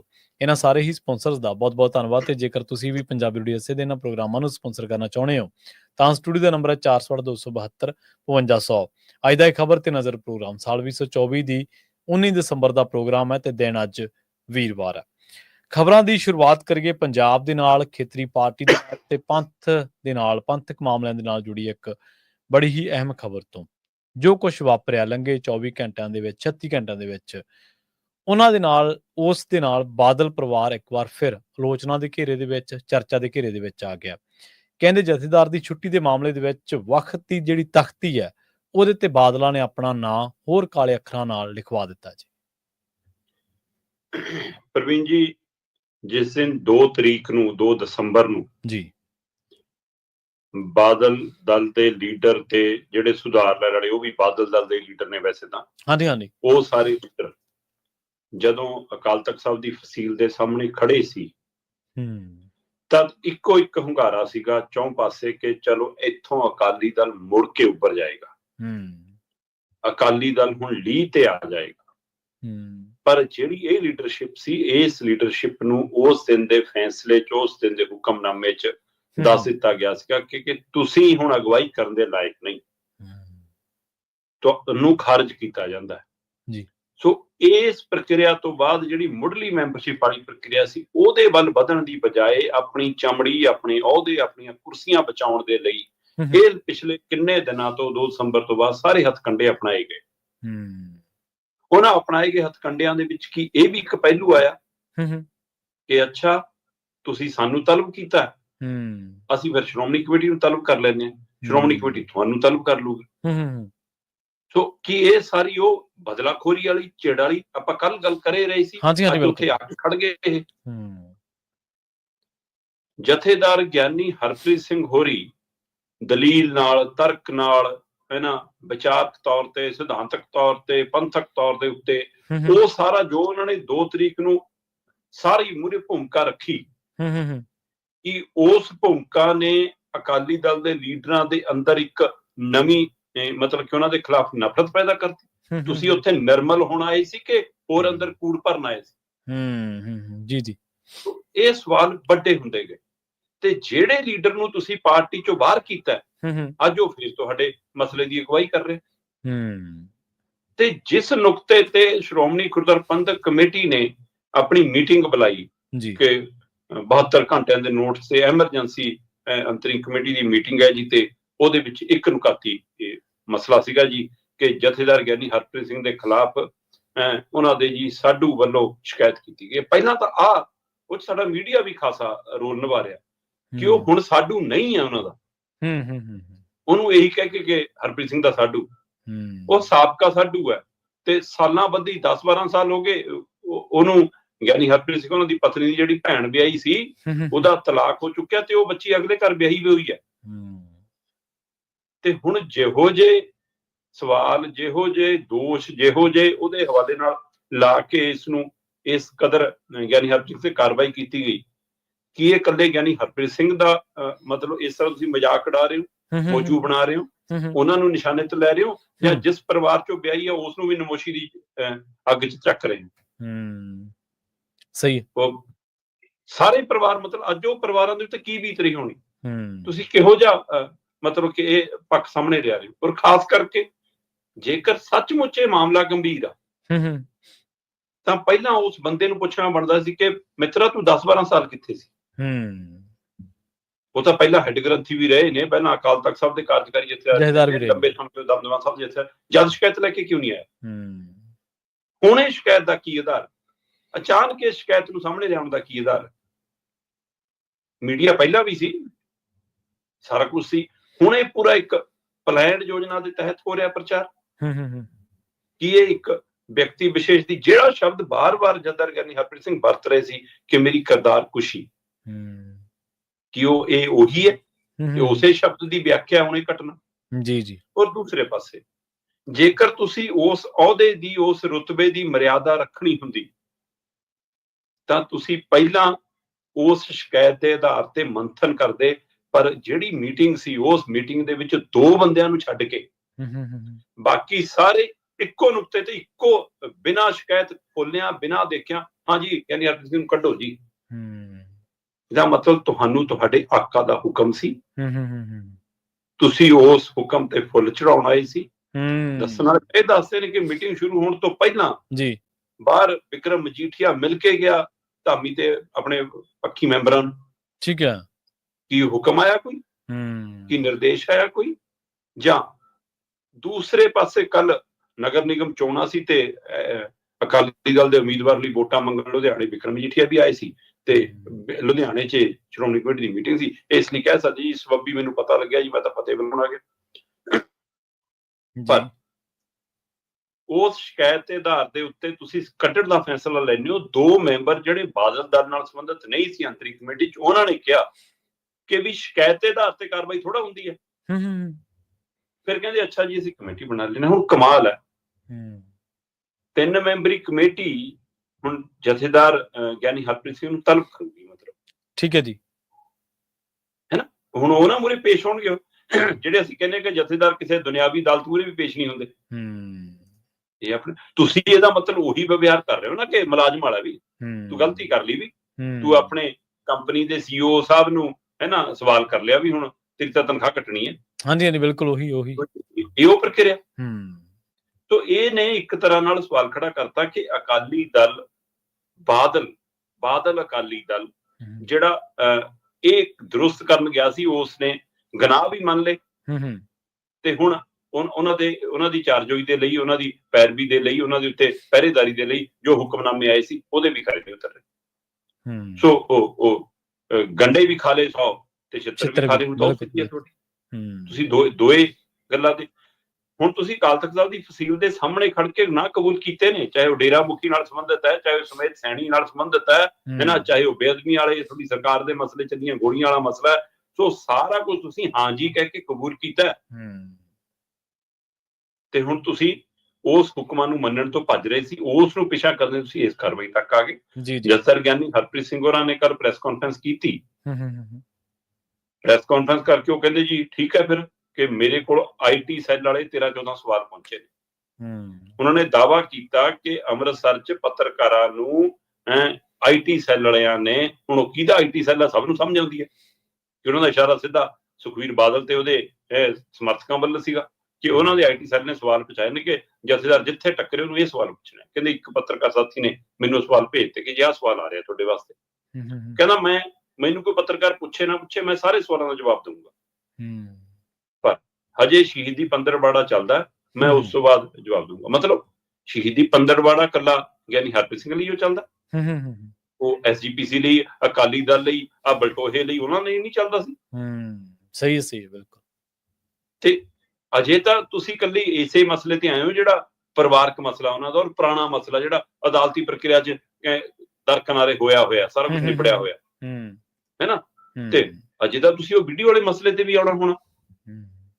ਤੇ ਬਿਲਕੁਲ ਮੈਂ ਕਹਿੰਦਾ ਸਾਲਾ ਸ਼ਬਦ ਕਹਿਣਾ ਸ਼ੋਭਦਾ ਹੀ ਨਹੀਂ ਕਿ ਜਥੇਦਾਰ ਨੂੰ, ਨਹੀਂ ਸ਼ੋਭਦਾ ਬਿਲਕੁਲ। ਤੇ ਪਰ SGPC ਦੇ ਪ੍ਰਧਾਨ ਨੂੰ ਸਾਲੀ ਕਹਿਣਾ ਸ਼ੋਭਦਾ। ਕੱਲ ਜੇ ਤੁਸੀਂ ਉਹਨਾਂ ਦੇ ਉੱਤੇ ਸ਼ਿਕਾਇਤ ਦੇ ਆਧਾਰ ਤੇ ਕੰਮ ਕਰ ਰਹੇ ਹੋ, ਸ਼ਿਕਾਇਤਾਂ ਦਾ ਤੁਹਾਡੇ ਆਧਾਰ ਤੇ ਤਾਂ ਥੋੜੀ ਨਾ ਮਹਿਲਾ ਕਮਿਸ਼ਨ ਕੋਲ ਚਲੀ ਗਈਆਂ। ਧਾਮੀ ਸਾਹਿਬ ਪਹਿਲਾਂ ਆਪਣਾ ਅਸਤੀਫਾ ਰੱਖਦੇ, ਫਿਰ ਕਹਿੰਦੇ ਕਿ ਜੀ ਵੀ ਮੇਰੇ ਤੇ ਵੀ ਕਾਰਵਾਈ ਕਰ ਲਿਓ, ਆ ਕਮੇਟੀ ਵੀ ਜਾਂਚ ਕਰ ਲਿਓ। ਫਿਰ ਤਾਂ ਲੱਗਦਾ ਕਿ ਤੁਸੀਂ ਬੜੇ ਨਿਰਮਲ ਤਰੀਕੇ ਨਾਲ ਚੱਲ ਰਹੇ ਹਾਂ। ਜੀ ਬਿਲਕੁਲ, ਆਪਣੀ ਚਮੜੀ ਬਚਾਉਣੀ ਆ ਅਸੀਂ ਹੈ। ਤੇ ਉਧਰ ਉਹ ਜਿਹੜਾ ਸਾਰੀ ਕੌਮ ਨੂੰ, ਸਾਰੇ ਸਿੱਖ ਭਾਈਚਾਰੇ ਨੂੰ, ਪੰਜਾਬ ਹਿਤੈਸ਼ੀਆਂ ਨੂੰ ਇਹ ਆਸ ਬੱਝੀ ਸੀ 2 ਦਸੰਬਰ ਨੂੰ ਕਿ ਘੱਟੋ ਇੱਥੋਂ ਅਕਾਲੀ ਦਲ ਦੀ ਮੁੜ ਸਰਜੀਤੀ ਹੋ ਜਾਏਗੀ। ਪਰ ਤੁਸੀਂ ਜਿੱਥੋਂ ਸ਼ੁਰੂ ਹੋਏ ਸੀ ਉੱਥੇ ਲਿਆ ਕੇ ਆਪਣੇ ਆਪ ਨੂੰ ਵੀ ਖੜਾ ਕਰ ਲਿਆ ਤੇ ਆਪਣਾ ਨਾਮ ਹੁਣ ਵਕਤ ਦੀ ਤਖਤੀ ਤੇ ਹੋਰ ਕਾਲੇ ਅੱਖਰਾਂ 'ਚ ਲਿਖਾ ਲਿਆ। ਤੁਸੀਂ ਦੱਸਦਾ ਕਿ ਸਾਡੇ ਕੋਲ ਤਾਕਤ ਹੋਵੇ, ਸੱਤਾ ਹੋਵੇ, ਨਾ ਹੋਵੇ, ਅਸੀਂ ਇਸੇ ਤਰ੍ਹਾਂ ਚੱਲਦੇ ਹਾਂ। ਜਥੇਦਾਰ ਰਣਜੀਤ ਸਿੰਘ ਤੋਂ ਲੈ ਕੇ ਜਥੇਦਾਰ ਗਿਆਨੀ ਹਰਪ੍ਰੀਤ ਸਿੰਘ ਨਾਲ ਅਸੀਂ ਤਾਂ ਇਹੀ ਕੁਝ ਕਰਾਂਗੇ। ਸੋ ਇਸ ਪ੍ਰਕਿਰਿਆ 'ਚ ਤੁਸੀਂ ਅੱਜ ਖੜੇ ਹੋ ਕਿ ਇਹ 300 ਸਾਲਾਂ ਦੇ ਸਮੇਂ ਜੋ ਕੁਝ ਤੁਸੀਂ ਕੀਤਾ ਹੈ ਨਾ, ਜਥੇਦਾਰ ਅਕਾਲ ਤਖਤ ਸਾਹਿਬ ਨਾਲ, ਇਹ ਤੋਂ ਪਹਿਲਾਂ ਜਥੇਦਾਰ ਪ੍ਰੋਫੈਸਰ ਮਨਜੀਤ ਸਿੰਘ ਨਾਲ ਜੋ ਕੁਝ ਤੁਸੀਂ ਕੀਤਾ, ਤਖਤ ਸ੍ਰੀ ਕੇਸਗੜ੍ਹ ਸਾਹਿਬ ਦਾ ਸਮੇਂ-ਸਮੇਂ ਦਮਦਮਾ ਸਾਹਿਬ ਦੇ ਜਥੇਦਾਰਾਂ ਜੋ ਕੁਝ ਹੁੰਦਾ ਰਿਹਾ, ਉਸੇ ਲੈ ਤੁਹਾਡੀ ਆਦਤ ਹੈ। ਪਰ ਅਜੇ ਵੀ ਅਕਾਲੀ ਦਲ ਇਸ ਗੱਲ ਵੱਲ ਝਾਤ ਨਹੀਂ ਮਾਰਦਾ ਕਿ ਜਦੋਂ 300 ਸਾਲਾਂ ਸੀ ਤਾਂ ਤੁਹਾਡੇ ਕੋਲ ਪੰਜਾਬ 'ਚ ਤਾਕਤ ਸੀ, ਰਾਜਨੀਤਿਕ ਤੌਰ ਤੇ ਵੀ ਤੇ ਧਾਰਮਿਕ ਤੌਰ ਤੇ ਵੀ ਤੁਹਾਨੂੰ ਫਤਵਾ ਸੀ ਤੇ ਤੁਹਾਡੇ ਦਿੱਲੀ ਦੇ ਵਿੱਚ ਵੀ ਤੁਹਾਡੀ ਸਰਦਾਰੀ ਸੀ, ਤੁਸੀਂ ਮੂਹਰੇ ਸੀ, ਉਹ ਪਿੱਛੇ ਸੀ ਤੁਹਾਡੇ। ਪਰ ਉੱਥੋਂ ਲੈ ਕੇ 1999 ਤੋਂ ਲੈ ਕੇ 2024-25 ਤੱਕ ਆਉਂਦਿਆਂ ਤੁਸੀਂ ਰਾਜਨੀਤਿਕ ਹੋਂਦ ਗਵਾ ਚੁੱਕੇ ਹੋ। ਤੁਸੀਂ ਕੌਮ 'ਚ, ਸਿੱਖ ਪੰਥ 'ਚ, ਉਹਨਾਂ ਦੇ ਘਰਾਂ 'ਚੋਂ ਸਤਿਕਾਰ ਗਵਾ ਚੁੱਕੇ ਹੋ ਤੇ ਤੁਸੀਂ ਅਜੇ ਵੀ ਸੁਧਰਨਾ ਨਹੀਂ ਚਾਹੁੰਦੇ। ਤੁਸੀਂ ਅਜੇ ਵੀ ਹੈ ਕਿ ਐਸਜੀਪੀਸੀ ਦੇ ਸਾਡਾ ਕਬਜ਼ਾ ਏ, ਜਿੱਦਣ ਵੋਟਾਂ ਪਈਆਂ ਉਦੋਂ ਪਤਾ ਲੱਗੂਗਾ। ਬਿਲਕੁਲ। ਤੋ ਇਸ ਲਈ ਇਹ ਵਕਤ ਦੀ ਤਖਤੀ ਤੇ ਜਿਹੜੇ ਕਾਲੇ ਅੱਖਰ ਲਿਖਵਾ ਰਹੇ ਹੋ, ਇਹ ਤੁਹਾਨੂੰ ਬਹੁਤ ਆਉਣ ਵਾਲੇ ਸਮੇਂ 'ਚ ਤੁਹਾਡੀਆਂ ਪੀੜ੍ਹੀਆਂ ਨੂੰ ਬਹੁਤ ਨੁਕਸਾਨ ਪਹੁੰਚਾਉਣਗੇ। ਇਹ ਪੰਜਾਬ ਦੇ ਲਈ ਘਾਤਕ ਕਦਮ ਨੇ ਜਿਹੜੇ ਤੁਸੀਂ ਚੁੱਕ ਰਹੇ ਹੋ। ਉਸ ਸਥਾਨਾਂ ਦੀ, ਉਸ ਅਹੁਦਿਆਂ ਦੀ, ਉਸ ਰੁਤਬੇ ਦੀ ਮਾਣ ਮਰਿਆਦਾ ਨੂੰ ਬਹਾਲਤਾ ਤੁਸੀਂ ਰੱਖਣਾ ਸੀ। ਜੇਕਰ ਅਜਿਹਾ ਕੁਝ ਹੁੰਦਾ ਵੀ ਤੁਹਾਨੂੰ ਨਿਮਰਤਾ ਨਾਲ ਉਹਨਾਂ ਨੂੰ ਲਾਂਭੇ ਕਰਨਾ ਸਿੱਖਣਾ ਚਾਹੀਦਾ ਜੀ। ਪਰ ਇਹ ਕਾਰਾ ਕਰਕੇ ਵੱਡਾ ਕੋਤਾਹੀ, ਵੱਡੀ ਗਲਤੀ ਕੀਤੀ ਆ। ਮੈਨੂੰ ਲੱਗਦਾ ਅਕਾਲੀ ਦਲ, ਬਾਦਲ ਧੜਾ ਹੁਣ ਮੁੜ ਕੇ ਉੱਠਣ ਦੀ ਕਵਾਇਦ ਨਹੀਂ ਹੈਗਾ, ਪਰ ਉਹ ਪ੍ਰਧਾਨਗੀ ਤੇ ਅਹੁਦੇ ਛੱਡਣ ਦੀ ਤਿਆਰੀ 'ਚ ਵੀ ਨਹੀਂ। ਹਾਂਜੀ ਬਿਲਕੁਲ, ਜਿਵੇਂ ਤੁਸੀਂ ਕਿਹਾ, ਦੇਖੋ ਜੇਕਰ ਤੁਸੀਂ ਜਿਹੜੀਆਂ ਚੀਜ਼ਾਂ ਨੂੰ ਡੈਮੇਜ ਕੰਟਰੋਲ ਤੁਸੀਂ ਕਰਨਾ ਸੀ, ਆਪਾਂ ਅਕਸਰ ਹੀ ਕਹਿ ਦਿੰਦੇ ਹਾਂ ਕਿ ਡੈਮੇਜ ਕੰਟਰੋਲ ਕਰਦੀ ਹੈ ਸਿਆਸਤ। ਜਦ ਤੁਸੀਂ ਡੈਮੇਜ ਕੰਟਰੋਲ ਦੀ ਥਾਂ ਤੇ ਆਪਣੇ ਹੱਥੀ ਡੈਮੇਜ ਕਰੋਗੇ ਤਾਂ ਤੁਹਾਨੂੰ ਕੰਟਰੋਲ ਕੀ ਨਹੀਂ ਕਰਨਾ। ਤੁਸੀਂ ਉਸ ਚੀਜ਼ ਨੂੰ ਸਗੋਂ ਹੋਰ ਝੂਠਿਆਂ ਪਾ ਰਹੇ। ਤੁਸੀਂ ਤਾਂ ਉਹਨਾਂ ਲੋਕਾਂ ਦੀ ਉਮੀਦ ਨੂੰ ਵੀ ਝੂਠਿਆਂ ਪਾਤਾ ਜਿਹੜੇ ਤੁਹਾਡੇ ਤੋਂ ਉਮੀਦ ਕਰ ਰਹੇ ਸੀਗੇ ਕਿ ਸ਼ਾਇਦ ਹੁਣ ਵਾਪਸੀ ਕਰਨਗੇ ਪੰਜਾਬ ਦੇ ਮੁੱਦਿਆਂ ਵੱਲ, ਸਿੱਖ ਇਸ਼ੂਜ਼ ਵੱਲ। ਪਰ ਉਸ ਤੋਂ ਬਾਅਦ ਤੁਹਾਡਾ ਕੋਈ ਟਵੀਟ, ਫੇਸਬੁੱਕ ਤੇ ਟਿੱਪਣੀ, ਕੋਈ ਪੋਸਟ, ਕੁਛ ਨਹੀਂ ਹੈ। ਕੋਈ ਨਾ ਤੁਹਾਡੇ ਕਾਡਰ ਦੇ ਵਿੱਚ ਉਹ ਚੀਜ਼ ਨਜ਼ਰ ਆ ਰਹੀ। ਪ੍ਰਵੀਨ ਜੀ ਅੱਜ ਪੁੱਛ ਕੇ ਦੇਖੋ ਐਚਐਸ ਫੂਲਕਾ ਸਾਹਿਬ ਨੂੰ ਕਿ ਲੈਣੀ ਹੈ ਮੈਂਬਰਸ਼ਿਪ ਇਹਨਾਂ ਦੀ? ਹਾਂਜੀ ਬਿਲਕੁਲ। ਔਰ ਲੋਕ ਅੰਦਰ ਖਾਤੇ ਬਿਲਕੁਲ ਤਿਆਰ ਹੋ ਗਏ ਸੀ, ਲੋਕ ਅੰਦਰ ਖਾਤੇ। ਪਰ ਫਿਰ ਵੀ ਜਿਵੇਂ ਆਪਾਂ ਸ਼ੁਰੂ ਤੋਂ ਕਿਹਾ ਕਿ ਜੋ ਤੁਸੀਂ ਸਿਧਾਂਤ ਨੂੰ, ਪੰਜਾਬ ਨੂੰ ਹੀ, ਉਹਦੇ ਹਿੱਤਾਂ ਨੂੰ ਤਿਲਾਂਜਲੀ ਦੇਗੇ ਤਾਂ ਪੰਜਾਬੀ ਤੁਹਾਡੇ ਵੱਲ ਕਿਵੇਂ ਆਉਣਗੇ। ਅਗਲੀ ਗੱਲ ਕਰੀਏ ਆਪਾਂ ਖੇਤੀ ਨੀਤੀ ਦੇ ਬਾਰੇ। ਆਪਾਂ ਕਈ ਦਿਨਾਂ ਤੋਂ ਇਹਦੇ ਉੱਤੇ ਚਰਚਾ ਕਰ ਰਹੇ ਹਾਂ। ਜਿਵੇਂ ਵੀ ਕੋਈ ਖਬਰ ਆਉਂਦੀ ਆਪਾਂ ਖੇਤੀ ਨੀਤੀ ਦੇ ਖਰੜੇ ਬਾਰੇ, ਜਿਹੜੀ ਕੈਬਨਿਟ ਦੀ ਮੀਟਿੰਗ ਜਾਂ ਸਰਕਾਰ ਦੇ ਵੱਲੋਂ ਜਿਹੜੀ ਖੁੱਡੀਆਂ ਸਾਹਿਬ ਨੇ ਮੀਟਿੰਗ ਕੀਤੀ ਸੀ, ਆਪਾਂ ਉਹਦੇ ਬਾਰੇ ਵੀ ਖਬਰ ਸਾਂਝੀ ਕੀਤੀ ਸੀਗੀ ਸ਼ਰਮਾ ਜੀ। ਐਸਕੇਐਮ ਨੇ ਇਹਨੂੰ ਪੰਜਾਬ ਵਿਰੋਧੀ ਕਰਾਰ ਦਿੱਤਾ ਜੀ, ਕੇਂਦਰ ਦੀ ਭੇਜੀ ਜਿਹੜੀ ਖੇਤੀ ਨੀਤੀ। ਪ੍ਰਵੀਨ ਜੀ, ਜਿਸ ਦਿਨ ਇਹ ਖਰੜੇ ਦੀ ਚਰਚਾ ਸਾਹਮਣੇ ਆਈ ਸੀ, ਹਾਂਜੀ, ਕਿ ਕੇਂਦਰ ਨੇ ਇਹ ਖਰੜਾ ਨਵੀਂ ਖੇਤੀ ਪਾਲਿਸੀ, ਨਵੀਂ ਮੰਡੀ ਕਰਨ ਦੀ ਪਾਲਿਸੀ ਦੇ ਹਵਾਲੇ ਨਾਲ ਪੰਜਾਬ ਸਰਕਾਰ ਨੂੰ ਭੇਜਿਆ। ਅਜੇ ਪੰਜਾਬ ਸਰਕਾਰ ਨੇ ਉਹਦੇ ਪੰਨੇ ਫਰੋਲੇ ਵੀ ਨਹੀਂ ਸੀ। ਜੇ ਫਰੋਲ ਵੀ ਲਏ ਸੀ ਤਾਂ ਉਹ ਬੋਲਣ ਲਈ ਤਿਆਰ ਨਹੀਂ ਸੀ। ਆਪਾਂ ਉਹਦੇ ਤੇ ਵਿਸਥਾਰ ਚਰਚਾ ਕਰਦੇ ਹਾਂ। ਗੱਲ ਕਹੀ ਸੀ ਕਿ ਪੰਜਾਬ ਹਿੱਤ 'ਚ ਨਹੀਂ ਹੈ। ਮੈਂ ਕਿਸਾਨੀ ਦੀ ਗੱਲ ਨਹੀਂ ਕਰ ਰਿਹਾ, ਮੈਂ ਸਮੁੱਚੀ ਪੰਜਾਬ ਹਿੱਤ ਦੀ ਗੱਲ ਕਰ ਰਿਹਾ। ਬਿਲਕੁਲ ਜੀ। ਇਹ ਖੇਤੀ ਖਰੜਾ, ਇਹ ਖੇਤੀ ਪਾਲਿਸੀ ਦਾ ਖਰੜਾ ਕੱਲਾ ਕਿਸਾਨ ਵਿਰੋਧੀ ਨਹੀਂ ਹੈ, ਸਮੁੱਚੀ ਪੰਜਾਬ ਵਿਰੋਧੀ ਹੈ। ਔਰ ਜੇਕਰ ਇਹ ਬਾਕੀ ਸੂਬਿਆਂ ਨੂੰ ਵੀ ਇਸੇ ਤਰ੍ਹਾਂ ਗਿਆ, ਸਾਰੇ ਭਾਰਤ ਦੇ ਵੱਖ-ਵੱਖ ਸੂਬਿਆਂ ਨੂੰ, ਤਾਂ ਇਹ ਪੂਰੇ ਮੁਲਕ ਵਿਰੋਧੀ ਹੈ। ਇਹਦੇ ਉੱਤੇ ਨਜ਼ਰਸਾਨੀ ਸਾਂਝੇ ਰੂਪ 'ਚ ਕਰਨੀ ਲੋੜ ਹੈ। ਬਿਲਕੁਲ ਸਹੀ। ਪੰਜਾਬ ਸਰਕਾਰ ਇਹਨੂੰ ਦੱਬ ਕੇ ਬੈਠ ਗਈ। ਉਹ ਇਹਦੇ ਤੇ ਚਰਚਾ ਕਰਨ ਨੂੰ 25 ਨਵੰਬਰ ਦਾ ਖਰੜਾ ਆਇਆ ਹੋਵੇ ਤੇ ਤੁਸੀਂ ਜਾ ਕੇ ਦਸੰਬਰ ਦੀ 13-14 ਤਰੀਕ ਤੋਂ ਬਾਅਦ ਜਦੋਂ ਤੁਹਾਨੂੰ ਸਵਾਲ ਹੋਣ ਲੱਗਣ, ਫਿਰ ਤੁਸੀਂ ਮਾੜੀ ਜੀ ਗੱਲ ਕਰਨ ਲੱਗੋ। ਤੇ ਚਲੋ, ਪੰਜਾਬ ਸਰਕਾਰ ਨੇ ਮੁੱਢ ਦੇ ਵਿੱਚ ਮੰਤਰੀ ਸਾਹਿਬ ਨੇ, ਖੁੱਡੀਆਂ ਹੋਰਾਂ ਨੇ ਬਿਆਨ ਦੇ ਕੇ ਜ਼ਰੂਰ ਕਿਹਾ ਕਿ ਅਸੀਂ ਜਿੰਨੀ ਕੁ ਉੱਪਰ ਨਜ਼ਰਸਾਨੀ ਕੀਤੀ ਹੈ ਉਹ ਸਾਨੂੰ ਪੰਜਾਬ ਹਿੱਤ 'ਚ ਨਹੀਂ ਲੱਗਦਾ, ਨਾ ਇਹ ਮਨਜ਼ੂਰ ਕਰਨ ਯੋਗ ਨਹੀਂ ਆ, ਅਸੀਂ ਇਹਦੇ ਬਾਰੇ ਰਾਏ ਕਰਾਂਗੇ। ਔਰ ਉਹਨਾਂ ਨੇ ਕਿਸਾਨ ਜਥੇਬੰਦੀਆਂ ਨੂੰ, ਐਸਕੇਐਮ ਨੂੰ, ਸਮੁੱਚੇ ਨੂੰ ਸੱਦਾ ਦਿੱਤਾ। ਕੱਲ ਅਫਸਰਸ਼ਾਹੀ ਬੈਠੀ ਸੀ, ਐਸਕੇਐਮ ਦੇ ਸਾਰੇ ਨੁਮਾਇੰਦੇ ਬੈਠੇ ਸੀ। ਉਹਦੇ ਵਿੱਚ ਮਤਲਬ ਕਿ ਸਮੁੱਚੇ ਤੌਰ ਤੇ ਅਗਰਾਹਾਂ ਹੋਰੀ ਵੀ, ਡਾਕਟਰ ਦਰਸ਼ਨਪਾਲ ਵੀ, ਕਾਦੀਆਂ ਹੋਰੀ ਵੀ, ਹੈ ਤੇ ਫਿਰ ਰਾਜਿਆਲ ਹੋਰੀ ਵੀ, ਸਾਰੇ ਲੀਡਰ ਮਤਲਬ ਜਥੇਬੰਦੀਆਂ ਦੇ, ਉਹ ਸਾਰੇ ਮੌਜੂਦ ਸੀ। ਉਹਨਾਂ ਸਾਰਿਆਂ ਦੀ ਹਾਜ਼ਰੀ ਦੇ ਵਿੱਚ ਇਹਦੇ ਪਰ ਮੰਥਨ ਹੋਇਆ, ਚਰਚਾ ਹੋਇਆ, ਲਗਭਗ ਇੱਕੋ ਇੱਕ ਨੁਕਤੇ ਦੇ ਰਾਹੀਂ ਜੇਕਰ ਆਪਾਂ ਸਾਰੀ ਸਾਂਝੀ ਰਾਏ ਦੇ ਵੱਲ ਨਾਲ ਗੱਲ ਕਰਨੀ ਤਾਂ ਮੁੱਢ ਤੋਂ ਰੱਦ ਕੀਤੀ ਸਾਰਿਆਂ ਨੇ। ਉਹਨਾਂ ਨੇ ਕਿਹਾ ਕਿ ਮੰਡੀਕਰਨ ਦਾ ਭੋਗ ਹੈ, ਇਹ ਮੰਡੀਕਰਨ ਦੀਆਂ ਜੜ੍ਹਾਂ ਪੁੱਟਣ ਦੀ ਤਿਆਰੀ ਹੈ ਤੇ ਇਹ ਪੰਜਾਬ ਦੇ ਲਈ ਹਿਤਕਾਰੀ ਨਹੀਂ ਹੈ, ਕਿਸਾਨੀ ਤੋਂ ਲੈ ਕੇ ਸਮੁੱਚੇ ਪੰਜਾਬ ਦੇ ਲਈ ਹਿਤਕਾਰੀ ਨਹੀਂ ਹੈ, ਇਸ ਨੂੰ ਖਾਰਜ ਕੀਤਾ ਜਾਵੇ। ਜਥੇਬੰਦੀਆਂ ਨੇ ਪੰਜਾਬ ਸਰਕਾਰ ਮੂਹਰੇ ਤਜਵੀਜ਼ ਰੱਖੀ ਹੈ ਕਿ ਤੁਸੀਂ ਇਸ ਨੂੰ ਆਪਣੀ ਕੈਬਨਿਟ ਚੋਂ ਰੱਦ ਕਰਦਿਆਂ ਹੋਇਆਂ ਸਰਬ ਪਾਰਟੀ ਮੀਟਿੰਗ ਬੁਲਾਓ ਤੇ ਉਸ ਤੋਂ ਬਾਅਦ ਵਿਧਾਨ ਸਭਾ ਦਾ ਵਿਸ਼ੇਸ਼ ਸੈਸ਼ਨ ਬੁਲਾ ਕੇ ਉੱਥੇ ਇਹਨੂੰ ਖਾਰਜ ਕਰਕੇ ਰੱਦ ਕਰਕੇ ਕੇਂਦਰ ਨੂੰ ਲਿਖ ਕੇ ਭੇਜੋ। ਠੀਕ ਹੈ। ਹੁਣ ਇਸ ਦੇ ਉੱਤੇ ਪੰਜਾਬ ਸਰਕਾਰ ਨੇ ਕੱਲ ਹਾਮੀ ਭਰੀ ਹੈ। ਖਾਸ ਕਰ ਮਸਲਾ ਤਾਂ ਇਹ ਹੈ ਕਿ ਜੇ ਸੱਚਮੁੱਚ ਪੰਜਾਬ ਦੀ ਹੋਂਦ ਵਾਲਾ ਪਹਿਲੂ ਹੈ, ਜੇ ਇੰਨਾ ਗੰਭੀਰ ਪਹਿਲੂ ਹੈ ਤਾਂ ਕੱਲ ਮੀਟਿੰਗ ਦੀ ਅਗਵਾਈ ਮੁੱਖ ਮੰਤਰੀ ਸਾਹਿਬ ਨੂੰ ਕਰਨੀ ਚਾਹੀਦੀ ਸੀ ਤੇ ਮੁੱਖ ਮੰਤਰੀ ਸਾਹਿਬ ਦਾ ਤਾਂ ਅਜੇ ਤੱਕ ਇਸ ਦੇ ਉੱਤੇ ਕੋਈ ਟਵੀਟ ਵੀ ਨਹੀਂ ਆਇਆ। ਬਿਲਕੁਲ ਸਹੀ ਹੈ, ਬਿਲਕੁਲ। ਬਿਆਨ ਤਾਂ ਦੂਰ ਦੀ ਗੱਲ ਹੈ, ਕੋਈ ਟਿੱਪਣੀ ਵੀ ਨਹੀਂ ਆਈ, ਟਵੀਟ ਵੀ ਨਹੀਂ ਆਇਆ। ਤੇ ਮੁੱਖ ਮੰਤਰੀ ਸਾਹਿਬ ਕੱਲ ਆਪਣੇ ਤੀਰ ਕਮਾਨ ਚਲਾਉਂਦੇ ਫਿਰ ਰਹੇ ਸੀ ਅੰਮ੍ਰਿਤਸਰ, ਜਲੰਧਰ, ਲੁਧਿਆਣਾ। ਚਲੋ ਖੁੱਡੀਆਂ ਸਾਹਿਬ ਨੇ ਹਾਮੀ ਭਰੀ ਹੈ ਕਿ ਠੀਕ ਹੈ ਜੀ, ਅਸੀਂ ਇਹਦੇ ਤੇ ਸਰਬ ਪਾਰਟੀ ਮੀਟਿੰਗ ਵੀ ਬੁਲਾਵਾਂਗੇ, ਅਸੀਂ ਇਹਦੇ ਤੇ ਵਿਸ਼ੇਸ਼ ਸੈਸ਼ਨ ਵੀ ਬੁਲਾਵਾਂਗੇ। ਠੀਕ ਹੈ। ਹੁਣ ਮੈਨੂੰ ਨਹੀਂ ਇਹ ਪਤਾ ਕਿ ਇਹ ਖੁੱਡੀਆਂ ਸਾਹਿਬ ਦੇ ਆਪਣੇ ਮਨ ਦਾ ਭਾਵ ਹੈ ਜਾਂ ਉਹਨਾਂ ਨੇ ਜਿਹਨੂੰ ਹਰਾ ਪੈਨ ਫਿਲਹਾਲ ਦਿੱਲੀ ਵਾਲਿਆਂ ਨੇ ਫੜਾਇਆ ਹੋਇਆ ਉਹ ਤੋਂ ਮਨਜ਼ੂਰੀ ਲੈ ਕੇ ਕਹੀ ਹੈ ਗੱਲ, ਜਾਂ ਜਿਨ੍ਹਾਂ ਨੇ ਪੈਨ ਫੜਾਇਆ ਉਹਨਾਂ ਤੋਂ ਵੀ ਮਨਜ਼ੂਰੀ ਲੈ ਕੇ ਕਹੀ ਹੈ ਗੱਲ। ਕਿਉਂਕਿ ਖੁੱਡੀਆਂ ਸਾਹਿਬ ਦੇ ਅਧਿਕਾਰ 'ਚ ਨਹੀਂ ਹੈਗਾ ਇਹ ਸਾਰਾ ਕੁਛ ਕਿ ਹਾਂ ਉਹ ਸਰਬ ਪਾਰਟੀ ਮੀਟਿੰਗ ਬੁਲਾ ਲੈਣ ਤੇ ਵਿਸ਼ੇਸ਼ ਇਜਲਾਸ ਬੁਲਾ ਲੈਣ। ਇਹ ਤਾਂ ਜੋ ਉੱਪਰੋਂ ਤਾਰਾਂ ਹਿੱਲਣਗੀਆਂ, ਉੱਪਰੋਂ ਹਰੀ ਝੰਡੀ ਹੋਊਗੀ, ਇਹ ਤਾਂ ਹੈ। ਕੀ ਉਹਨਾਂ ਤੋਂ ਮਨਜ਼ੂਰੀ ਲੈ ਕੇ ਉਹਨਾਂ ਨੇ ਗੱਲ ਕਹੀ ਹੈ ਜਾਂ ਅਜੇ ਫੈਸਲਾ ਆਉਣ ਵਾਲੇ ਸਮੇਂ 'ਚ ਲੈਣਗੇ, ਫਿਰ ਦੇਖਣਾ ਹੋਊਗਾ। ਫਿਲਹਾਲ ਇਹ ਲੱਗ ਰਿਹਾ ਕਿ ਪੰਜਾਬ ਸਰਕਾਰ ਇਸ ਮਸਲੇ ਤੇ ਸੁਹਿਰਦ ਹੈ, ਪਰ ਕੇਂਦਰ ਜਿਵੇਂ ਸੂਬਿਆਂ ਦੀ ਬਾਂਹ ਮਰੋੜਦਾ, ਉਹਨਾਂ ਦੇ ਪੈਸੇ ਰੋਕ ਕੇ, ਉਹਨਾਂ ਦੇ ਫੰਡ ਰੋਕ ਕੇ, ਸਾਡਾ ਤਾਂ ਪੇਂਡੂ ਵਿਕਾਸ ਫੰਡ ਹੀ ਰੋਕਿਆ ਹੋਇਆ ਹੈ ਨਾ, ਤੇ ਉਸ ਤੋਂ ਬਾਅਦ ਸਾਡੇ ਤਾਂ ਬਾਕੀ ਹੈਲਥ ਵਾਲੇ ਪੈਸੇ, ਸਕੂਲ ਵਾਲੇ ਪੈਸੇ ਕਿਵੇਂ ਬੋਰਡ ਬਦਲਾ ਕੇ, ਤਖਤੀਆਂ ਤੋਂ ਨਾਂ ਬਦਲਾ ਕੇ ਤੁਸੀਂ ਥੋੜੇ ਥੋੜੇ ਕਰਕੇ ਦੇ ਰਹੇ ਹੋ। ਇਸ ਲਈ ਉਹ ਬਾਂਹ ਮਰੋੜਨ ਦਾ ਜਿਹੜਾ ਤਰੀਕਾ, ਉਹ ਤੋਂ ਵੀ ਡਰ ਲੱਗਦਾ ਹੋਊਗਾ ਇਹਨਾਂ ਨੂੰ ਕਿ ਸਾਡਾ ਸਾਰਾ ਕੁਝ ਖੜ ਜੂਗਾ ਫਿਰ। ਪਰ ਕੱਲ ਹਮੀਰ ਸਿੰਘ ਹੋਰਾਂ ਨੇ ਇਸ ਤੇ ਇੱਕ ਬੜਾ ਕਮਾਲ ਦਾ ਨੁਕਤਾ ਸੁਝਾਇਆ। ਠੀਕ ਹੈ ਜੀ। ਉਹ ਕਹਿੰਦੇ ਵੀ ਪੰਜਾਬ ਸਰਕਾਰ ਇੱਕ ਹੋਰ ਪਹਿਲ ਕਦਮੀ ਕਰੇ ਕਿ ਇਹ ਲੜਾਈ ਕੱਲੀ ਕਿਸਾਨ ਜਥੇਬੰਦੀਆਂ ਦੀ ਨਹੀਂ ਗੀ। ਤੁਸੀਂ ਕਹੋ ਕਿ ਦੇਸ਼ ਦੇ ਵਿੱਚ ਪੰਜਾਬ ਨੇ ਤੁਰ ਪੈਣਾ ਜੀ, ਫਿਰ ਬਾਕੀ ਵੀ ਨਾਲ ਆ ਜਾਣਗੇ। ਜਥੇਬੰਦੀਆਂ ਦਾ ਮਸਲਾ ਥੋੜਾ ਤਾਂ ਸੂਬਿਆਂ ਦੀ ਹੋਣ ਦਾ ਮਸਲਾ। ਜੇ ਖੇਤੀ ਪਾਲਿਸੀ, ਖੇਤੀ ਨੀਤੀ ਸੂਬਾ ਹੀ ਮਸਲਾ ਤਾਂ ਸੂਬਾ ਤੈਅ ਕਰੇ, ਸੂਬਾ ਬਣਾਵੇ ਤੇ ਸੂਬਾ ਲਾਗੂ ਕਰੇ। ਤੁਸੀਂ ਆਪਣੀ ਥੋਪ ਰਹੇ ਹੋ ਕਿ ਲਾਗੂ ਕਰ ਦਿਓ। ਇਹਦਾ ਮਤਲਬ ਤਾਂ ਇਹ ਸੂਬਿਆਂ ਦੇ ਹੱਕ ਤੇ ਡਾਕਾ, ਸੂਬਿਆਂ ਦੀ ਹੋਂਦ ਤੇ ਡਾਕਾ। ਸੋ ਇਸ ਲਈ ਕਹਿੰਦੇ ਕਿ ਲੜਾਈ ਕੱਲੀ ਕਿਸਾਨ ਜਥੇਬੰਦੀਆਂ ਕਿਉਂ ਲੜਨ, ਸਰਕਾਰਾਂ ਲੜਨ, ਸਰਕਾਰਾਂ ਨੂੰ ਲੜਨੀ ਚਾਹੀਦੀ ਹੈ। ਉਹਨਾਂ ਨੇ ਇੱਕ ਨੁਕਤਾ ਸੁਝਾਇਆ, ਉਹ ਕਹਿੰਦੇ ਪੰਜਾਬ ਸਰਕਾਰ ਇੱਕ ਹੋਰ ਪਹਿਲ ਕਦਮੀ ਕਰੇ, ਸਮੁੱਚੇ ਮੁਲਕ ਦੇ ਸੂਬਿਆਂ ਦੇ ਮੁੱਖ ਮੰਤਰੀਆਂ ਨੂੰ ਬੁਲਾ ਕੇ ਇੱਕ ਮੀਟਿੰਗ ਕਰੇ ਇਸ ਮਸਲੇ ਤੇ। ਉਹਨਾਂ ਕੋਲ ਵੀ ਪਾਲਿਸੀ ਦੇ ਖਰੜੇ ਗਏ ਨੇ, ਜਿਹੜੇ ਨਹੀਂ ਆਉਣਗੇ ਉਹ ਵੀ ਜਨਤਾ ਦੀ ਕਚਹਿਰੀ 'ਚ ਨੰਗੇ ਹੋ ਜਾਣਗੇ, ਜਿਹੜੇ ਆਉਣਗੇ ਉਹ ਵੀ ਪਤਾ ਲੱਗ ਜੂਗਾ। ਸੋ ਜਦੋਂ ਇਕੱਠੀ 8, 10, 12, 15 ਜਿੰਨੇ ਵੀ ਮੁੱਖ ਮੰਤਰੀ ਇਕੱਠੇ ਹੋਣ, ਮਤਲਬ ਉਹਨੇ ਸੂਬੇ ਇਕੱਠੇ ਹੋਣ, ਇੱਕ ਨੁਕਾਤੀ ਤੌਰ ਤੇ ਇੱਕ ਸੂਤਰ 'ਚ ਭੇਜਣਗੇ ਕਿ ਆ ਖਾਰਜ ਖਾਰਜ ਖਾਰਜ, ਫਿਰ ਕਹਿੰਦੇ ਸ਼ਾਇਦ ਕੇਂਦਰ ਨੂੰ ਸਮਝ ਆਵੇ। ਸੋ ਕੀ ਇਹ ਪਹਿਲ ਕਦਮੀ ਪੰਜਾਬ ਸਰਕਾਰ ਕਰ ਸਕਦੀ ਹੈ? ਕੀ ਮੁੱਖ ਮੰਤਰੀ ਭਗਵੰਤ ਮਾਨ ਇਸ ਕੰਮ ਲਈ ਆਪਣੀ ਸ਼ਿੱਦਤ ਦਿਖਾ ਸਕਦੇ ਨੇ?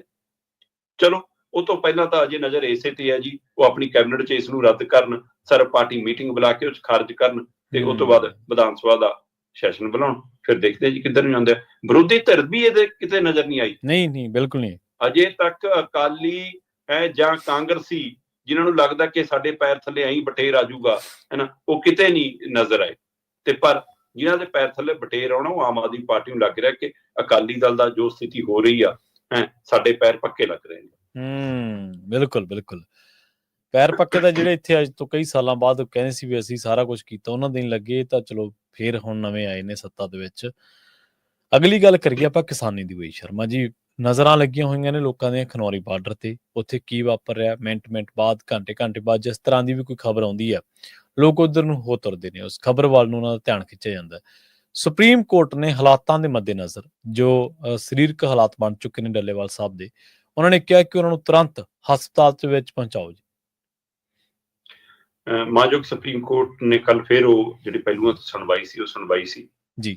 ਪੰਜਾਬ ਦੇ ਜਿਹੜੇ ਐਡਵੋਕੇਟ ਜਨਰਲ ਨੇ ਉਹ ਕਹਿੰਦੇ ਜੀ ਠੀਕ ਨੇ ਜੀ, ਡੱਲੇਵਾਲ ਸਾਹਿਬ ਅਸੀਂ ਚੈੱਕ ਕਰਾ ਲਿਆ। ਉਹ ਕਹਿੰਦੇ ਬਿਨਾਂ ਰਿਪੋਰਟਾਂ ਤੋਂ ਇਸਨੂੰ ਪਤਾ ਲੱਗ ਜਾਂਦਾ, ਰਿਪੋਰਟਾਂ ਲਿਆਓ ਕਿੱਥੇ ਜੀ। ਮਾਨਯੋਗ ਸੁਪਰੀਮ ਕੋਰਟ ਨੇ ਰਿਪੋਰਟਾਂ ਮੰਗ ਲਈਆਂ। ਉਹ ਰਿਪੋਰਟਾਂ ਮੰਗਣ ਦੇ ਨਾਲ ਹੀ ਉਹਨਾਂ ਨੂੰ ਕਿਹਾ ਕਿ ਡੱਲੇਵਾਲ ਹੋਰਾਂ ਨੂੰ ਹੁਣ ਜੋ ਮਰਜ਼ੀ ਕਰੋ, ਹਸਪਤਾਲ ਦਾਖਲ ਕਰਾਓ, ਇਹਨਾਂ ਨੂੰ ਹਸਪਤਾਲ ਲੈ ਕੇ ਜਾਓ। 23-24 ਦਿਨ ਹੋ ਗਏ। 70 ਸਾਲਾਂ ਦਾ ਇੱਕ ਬੰਦਾ ਜਿਹੜਾ ਪਹਿਲਾਂ ਹੀ ਕੈਂਸਰ ਦਾ ਮਰੀਜ਼ ਆ, ਹਰ ਰੋਜ਼ 800 ਗ੍ਰਾਮ 900 ਗ੍ਰਾਮ ਵਜਨ ਘਟ ਰਿਹਾ, ਅੰਗ ਕੰਮ ਛੱਡਣ ਲੱਗ ਪਏ ਨੇ, ਠੰਡ ਦਾ ਕਹਿਰ ਵੱਧ ਗਿਆ, ਕੱਲ ਉਹ ਬੇਹੋਸ਼ ਹੋ ਕੇ ਡਿੱਗੇ ਸੀ, ਹੈ ਨਾ। ਉਹ ਸਾਰੀ ਸਥਿਤੀ ਦੇ ਬਾਵਜੂਦ ਵੀ ਤੁਸੀਂ ਕਹਿ ਰਹੇ ਹੋ ਜੀ ਅਜੇ ਤੰਦਰੁਸਤ ਨੇ, ਅਜੇ ਠੀਕ ਨਹੀਂ, ਅਜੇ ਕੋਈ ਮਸਲਾ ਨਹੀਂ। ਫਿਰ ਜਨਾਬ ਕਹਿੰਦੇ ਵਕੀਲ ਸਾਹਿਬ ਸਾਡੇ ਪੰਜਾਬ ਸਰਕਾਰ ਦੇ, ਉਹ ਜੀ ਅਸੀਂ ਉਹਦੇ ਨੇੜੇ ਨਾਲ ਇੱਕ ਹਵੇਲੀ ਹੈ ਜੀ, ਉਹਨੂੰ ਅਸੀਂ ਹਸਪਤਾਲ ਦਾ ਦਰਜਾ ਦਿੱਤਾ। ਅੱਛਾ, ਉਹ ਕਹਿੰਦੇ ਅੱਛਾ ਦਰਜਾ ਦੇਣ ਨਾਲ ਹਸਪਤਾਲ ਬਣ ਜਾਂਦਾ? ਸਹੀ ਹੈ, ਬਿਲਕੁਲ। ਕਿ ਸਾਰਾ ਸਾਧਨ ਸੰਪन्न ਇੱਕ ਦਿਨ 'ਚ ਏਦਾਂ ਤਬਦੀਲ ਹੋ ਜਾਂਦਾ, ਫਿਰ ਤਾਂ ਕਿਤੇ ਵੀ ਹਸਪਤਾਲ ਬਣ ਜਾਵੇ। ਤੁਸੀਂ ਉਹਨਾਂ ਨੂੰ ਹਸਪਤਾਲ ਲੈ ਕੇ ਕਿਉਂ ਨਹੀਂ ਜਾ ਰਹੇ ਜੀ? ਹੁਣ ਇਹ ਉਹਨਾਂ ਤੇ ਦਬਾਅ ਹੈ। ਤੇ ਦੂਏ ਪਾਸੇ ਡੱਲੇਵਾਲ ਹੋਰਾਂ ਤੇ ਉਹਨਾਂ ਦੇ ਸਮਰਥਕਾਂ ਦਾ ਕਹਿਣਾ ਕਿ ਜੇ ਇਲਾਜ ਕਰਨਾ ਤਾਂ ਕਰ ਲਓ। ਡੱਲੇਵਾਲ ਤਾਂ ਤਿਆਰ ਨੇ, ਮੰਗਾ ਮੰਨ ਲਓ ਤੇ ਕਰ ਲਓ। ਮਸਲਾ ਤਾਂ ਮੰਗਾਂ ਦਾ ਹੀ ਆ ਨਾ, ਤੇ ਮੰਗਾਂ ਦੀ ਪ੍ਰਵਾਨਗੀ ਲਈ ਆ ਜਾਓ। ਤੁਸੀਂ ਪਹਿਲ ਕਦਮੀ ਵੀ ਨਹੀਂ ਕਰ ਰਹੇ। ਪੰਜਾਬ ਸਰਕਾਰ ਇਹ ਤਾਂ ਕਹਿ ਸਕਦੀ ਹੈ ਨਾ ਕਿ ਅਸੀਂ ਦਿੱਲੀ ਜਾ ਕੇ ਗੱਲ ਕਰਦੇ ਹਾਂ ਜੀ, ਅਸੀਂ ਆਹ 3 ਮੈਂਬਰ ਬਣਾਤੇ ਜੀ, ਆਹ 5 ਮੈਂਬਰ ਬਣਾਤੇ ਜੀ, ਇਹ ਹੁਣ ਸਾਰਾ ਮਸਲਾ ਕੇਂਦਰ ਨਾਲ ਨਜਿੱਠਣਗੇ ਜੀ। ਅਸੀਂ ਮੁੱਖ ਮੰਤਰੀ ਨੇ ਸਾਡੇ ਪ੍ਰਧਾਨ ਮੰਤਰੀ ਤੋਂ ਸਮਾਂ ਮੰਗ ਲਿਆ ਜੀ, ਅਸੀਂ ਗ੍ਰਹਿ ਮੰਤਰੀ ਤੋਂ ਸਮਾਂ ਮੰਗ ਲਿਆ ਜੀ, ਸਾਡੇ ਖੇਤੀਬਾੜੀ ਮੰਤਰੀ ਨੇ ਚਿੱਠੀ ਲਿਖਤੀ ਜੀ ਕੇਂਦਰ ਦੇ। ਕੋਈ ਚਾਰਜ ਵੀ ਮੈਨੂੰ ਦੱਸ ਦਿਓ ਜਿਹੜੀ ਅਜੇ ਤੱਕ ਸਰਕਾਰ ਵੱਲੋਂ ਮਿਲ ਰਹੀ ਹੋਵੇ। ਬਿਲਕੁਲ। ਕੱਲੀ ਰਜਿੰਦਰਾ ਹਸਪਤਾਲ ਦੀ ਡਾਕਟਰਾਂ ਦੀ ਟੀਮ ਉੱਥੇ ਬਿਠਾ ਦੇਣਾ ਇਹੀ ਜ਼ਿੰਮੇਵਾਰੀ ਸੀ? ਸਰਕਾਰ ਨੇ ਸਰਕਾਰੀ ਤੌਰ ਤੇ ਕੀ ਕੀਤਾ? ਸੋ ਡੱਲੇਵਾਲ ਹੋਰਾਂ ਦੀ ਡਾਕਟਰੀ ਰਿਪੋਰਟ ਜਿਹੜੀ ਉੱਥੋਂ ਦੀ ਟੀਮਾਂ ਦੇ ਹਵਾਲੇ ਨਾਲ, ਉਹ ਆਪਾਂ ਕੱਲ ਕਾਫੀ ਵਿਸਤਾਰ ਚ ਕਰ ਚੁੱਕੇ ਹਾਂ ਕਿ ਉਹ ਕਹਿੰਦੇ ਕਿ ਹੁਣ ਡੱਲੇਵਾਲ ਹੋਰਾਂ ਦਾ ਸਰੀਰ ਨੂੰ ਖਾਣ ਲੱਗਿਆ। ਜਦੋਂ ਤਹਿ ਅੰਦਰੋਂ ਗਲੂਕੋਸ਼ ਮੁੱਕ ਜਵੇ, ਤਹਿ ਅੰਦਰੋਂ ਉਹ ਸਾਰੇ ਤੱਤ ਖਤਮ ਹੋ ਜਾਣ, ਤਾਂ ਫਿਰ ਉਹ ਉਹਨਾਂ ਦੀ ਫੈਟ ਚੋਂ, ਉਹਨਾਂ ਦੀ ਚਰਬੀ ਚੋਂ ਚੀਜ਼ਾਂ ਹਾਸਲ ਕਰਨ ਦੀ ਕੋਸ਼ਿਸ਼ ਕਰਦਾ। ਸੋ ਬਹੁਤ ਖਤਰਨਾਕ ਮੋੜ ਚ ਨੇ। ਸੋ ਇਸ ਲਈ ਉਹ ਫਿਕਰਮੰਦੀ ਵੱਧ ਰਹੀ ਹੈ, ਤੇ ਸੁਪਰੀਮ ਕੋਰਟ ਦੀ ਹਦਾਇਤ ਉਹਦੇ ਤੇ ਕਿੰਨੀ ਕੁ ਚਾਰਜ ਹੋਏਗੀ। ਇਹ ਸਭ ਦੇ ਦਰਮਿਆਨ ਕੱਲ ਉਹ SKM ਵਾਲੀ ਬੈਠਕ ਚ ਵੀ ਇਹ ਮੁੱਦਾ ਆਇਆ ਕਿ ਡੱਲੇਵਾਲ ਦੀ ਸਿਹਤ ਵਾਲਾ ਮਸਲਾ। ਤੇ ਹੁਣ 21 ਤਰੀਕ ਨੂੰ ਸਾਂਝੀ ਮੀਟਿੰਗ ਹੋਣੀ ਆ ਦੋਵੇਂ ਧਿਰਾਂ ਦੀ। ਉਹਦੇ ਵਿੱਚੋਂ ਹੋ ਸਕਦਾ ਕਿ ਆਹ ਜਿਹੜਾ ਨਵੀਂ ਪਾਲਿਸੀ ਆਈ ਹੈ, ਇਹਦੇ ਆਧਾਰ ਤੇ ਸ਼ਾਇਦ ਨੇੜੇ ਲੱਗ ਜਾਣ ਸਾਰੀਆਂ ਧਿਰਾਂ, ਕਿਉਂਕਿ ਇਹ ਲੜਾਈ ਤਾਂ ਵੱਡੀ ਤੇ ਸਾਂਝਾ ਸੰਘਰਸ਼ ਕਰ ਲੈਣਾ। ਬਿਲਕੁਲ। ਇਸ ਲਈ ਵੈਸੇ ਤਾਂ ਜਿੰਨੀਆਂ ਮੰਗਾਂ ਡੱਲੇਵਾਲ ਹੋਰੀ ਔਰ ਭੰਦੇਰ ਹੋਰੀ ਲੈ ਕੇ ਬੈਠੇ ਨੇ, ਇਹੀ ਮੰਗਾਂ ਬਾਕੀ ਜਥੇਬੰਦੀਆਂ ਦੀਆਂ ਵੀ ਨੇ। ਹਾਂਜੀ, ਬਿਲਕੁਲ। ਮੰਗਾਂ ਤਾਂ ਕਿਸਾਨੀ ਦੀਆਂ ਉਹੀ ਨੇ, ਬਸ ਝੰਡੇ ਦਾ ਹੀ ਮਸਲਾ ਹੈ ਨਾ ਕਿ ਸਟੇਜ ਤੇ ਕਬਜ਼ਾ ਕਿਹਦਾ, ਝੰਡਾ ਕਿਹਦਾ। ਸੋ ਇਸੇ ਚੀਜ਼ ਨੇ ਇਹਨਾਂ ਨੂੰ ਤੋੜਿਆ ਹੋਇਆ, ਤੇ ਇਸ ਟੁੱਟ ਭੱਜ ਦਾ ਹੀ ਫਾਇਦਾ ਸਿਸਟਮ ਤੇ ਸਰਕਾਰਾਂ ਚੁੱਕ ਰਹੀਆਂ। ਸੋ ਪਰ ਅੱਜ ਕੇਂਦਰ ਦੇ ਵਿੱਚ ਡੱਲੇਵਾਲ ਹੋਰਾਂ ਦੀ ਸਿਹਤ ਆ ਮੁੱਦੇ ਪਿੱਛੇ ਨੇ, ਤੇ ਇਸੇ ਚੀਜ਼ ਦਾ ਰਾਜਨੀਤਿਕ ਤੌਰ ਤੇ ਸਰਕਾਰੀ ਤਰ੍ਹਾਂ ਕਈ ਵਾਰ ਫਾਇਦਾ ਲੈ ਲੈਂਦੀਆਂ ਕਿ ਹਾਂਜੀ ਇਹ ਮਸਲੇ ਨੂੰ ਅੱਗੇ ਵਧਾ ਲਓ, ਬਾਕੀ ਮਸਲੇ ਠੰਡੇ ਪੈ ਜਾਣ।